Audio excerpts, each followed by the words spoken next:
One of the things that's been come up is a lot of people have talked about the fact that you have been working so hard on a state-by-state basis, your organization, to introduce legislation for age verification for pornography sites.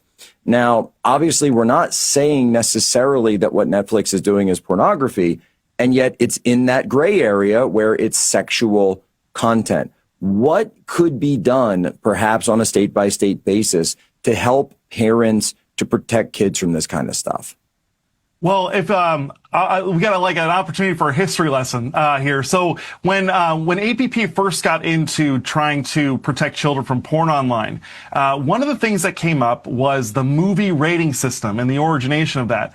So essentially, what happened was Hollywood in like the 1920s started producing somewhat raunchy films for the times. They were definitely being talked about as being obscene.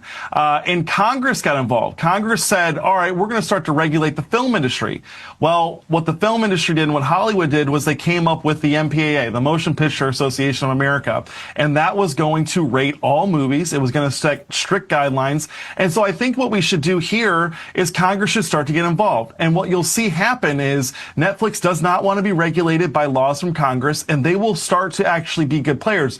Right now, Netflix is taking advantage of the libertarians in Congress, both in the Democratic and the Republican Party, and then also the sexual left in the Democratic Party that wants to push this stuff on kids. So if Congress got serious and you had legislation, or President Trump started threatening to take legal action against Netflix for pushing these obviously obscene things, and look, what you have described in the Netflix opening episode for season 5 is absolutely qualifies as obscenity, right? This is disgusting. It would be offensive to my grandmother, to my mother, to my sisters. It's absolutely terrible. But I think once government starts really threatening action and taking it seriously, then you'll start to see Netflix possibly clean things up. But if they don't, then you follow through the legislation.